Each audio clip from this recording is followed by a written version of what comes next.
Hello friends, this is Chetan. Recently Chandigarh mayor चुनाव में supreme court ने नया इतिहास लिख दिया। सीजेआई ने चंडीगढ़ इलेक्शन के पुराने रिजल्ट को निरस्त कर दिया और आर्टिकल 142 के तहत अपनी सुपर पावर का यूज करके कोर्ट में फिर से वोटिंग की गिनती करवाई। उसके बाद नया रिजल्ट निकल कर आया जिसमें आप कैंडिडेट कुलदीप कुमार जीत गए। बहुत ही बड़ी ये न्यूज है क्योंकि इस तरह का केस इंडिया में पहली बार आया है कि सुप्रीम कोर्ट में वोटों की दोबारा से गिनती हुई। समझेंगे क्या है पूरा इशू, सुप्रीम कोर्ट ने ऐसा कैसे किया और क्या सुप्रीम कोर्ट के पास ऐसा करने की पावर है, और साथ में ये भी समझने का प्रयास करेंगे कि आर्टिकल 142 यानी अनुच्छेद 142 क्या कहता है। इससे पहले आपके लिए इंपॉर्टेंट बात है कि आप हमारे व्हाट्सएप चैनल से जुड़ सकते हैं जहां पर आपको हर वीडियो की अपडेट मिल जाएगी। और अगर आप में से कोई सिविल सर्विसेज की तैयारी कर रहे हैं तो वहां पर करंट अफेयर्स रिलेटेड माइंड में प्रोवाइड किए जाते हैं जो आपकी पढ़ाई को और भी बेहतर बनाएंगे। एक्चुअली हुआ ये कि कुछ टाइम पहले चंडीगढ़ के मेयर इलेक्शन में धांधली हुई थी। रिटर्निंग ऑफिसर ने वोटों में गड़बड़ी करके बीजेपी को जिता दिया था। आपको याद होगा कि हमने इस पर एक वीडियो में डिस्कस भी किया था। मामला सुप्रीम कोर्ट पहुंचा और सीजेआई चंद्रचूड़ ने इसे लोकतंत्र की हत्या करार दिया और जो रिटर्निंग ऑफिसर है उसके खिलाफ मुकदमा चलाने का आदेश भी दे दिया था। फिर अभी सुप्रीम कोर्ट में सुनवाई चल रही थी। फाइनली सुप्रीम कोर्ट का डिसीजन निकल कर आया कि कोर्ट पुराने चुनावी नतीजों को रद्द करती है और अनुच्छेद 142 के तहत अपनी शक्तियों का प्रयोग करते हुए फिर से वोटिंग काउंट करने के आदेश देती है। और जब कोर्ट में वोटिंग प्रोसेस पूरी हुई तो आप और कांग्रेस के गठबंधन वाले कुलदीप कुमार चंडीगढ़ के नए मेयर चुने गए। देखिए, यहाँ पर एक बात बहुत जरूरी है, वो ये कि सुप्रीम कोर्ट ने ये कहा है कि हम पुरानी इलेक्शन प्रोसेस खत्म नहीं कर रहे हैं जो कि कार्यपालिका का काम है। हम सिर्फ वोटिंग की प्रोसेस में जो गलत काम हुआ है उससे निपटने तक सीमित हैं। नाउ क्वेश्चन ये है कि सुप्रीम कोर्ट ने ऐसा क्यों कहा।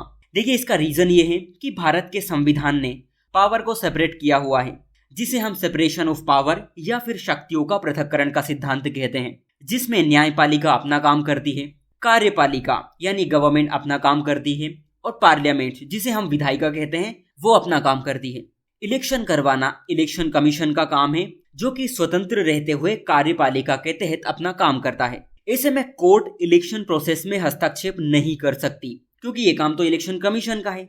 लेकिन इलेक्शन में गड़बड़ी हुई है और मामला सुप्रीम कोर्ट पहुंच गया और सुप्रीम कोर्ट ने ये पाया कि इलेक्शन की वोटिंग प्रोसेस में धांधली हुई जो कि फ्री एंड फेयर इलेक्शन के खिलाफ है और आर्टिकल 142 का यूज करते हुए सुप्रीम कोर्ट ने दोबारा वोट काउंट करवाए। यहाँ पर आप ध्यान दीजिए, आर्टिकल 142 यानी अनुच्छेद 142 भारत के संविधान का एक ऐसा प्रावधान है जो सुप्रीम कोर्ट को उसके सामने किसी भी मामले में पूर्ण न्याय करने के लिए जरूरी कोई भी आदेश देने का अधिकार देता है। इसका मतलब है कि अगर कोई मामला सुप्रीम कोर्ट में है तो आर्टिकल 142 का यूज करके कोई भी जरूरी आदेश सुप्रीम कोर्ट दे सकती है।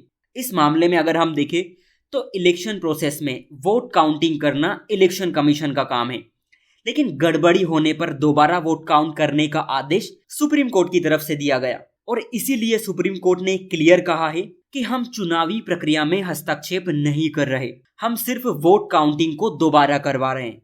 फ्रेंड्स, जो आर्टिकल 142 है ये सुप्रीम कोर्ट की एक विवेकाधीन शक्ति है जो कोर्ट को ये अनुमति देती है कि वो कानून से परे जाकर किसी विवाद को सुलझाने के लिए अपने बुद्धि और रचनात्मकता का उपयोग करे।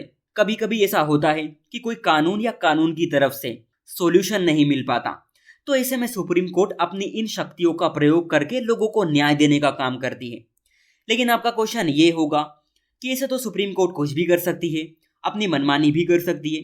देखिए, ऐसा नहीं है, इसकी कुछ लिमिटेशंस हैं जिसके चलते हम इस पावर को मनमानी नहीं कह सकते। जैसे कि अनुच्छेद 142 किसी भी कानून और कानून के स्पष्ट प्रावधानों को खत्म या उसकी अवहेलना नहीं कर सकता। इसके अलावा ये प्रावधान किसी भी व्यक्ति के मौलिक अधिकार और नेचुरल जस्टिस के जो प्रिंसिपल है उनको वोलेट नहीं कर सकता। सुप्रीम कोर्ट इस पावर का यूज करते हुए कोई भी अस्पष्ट या फिर अनक्लियर गाइडलाइंस जारी नहीं कर सकती।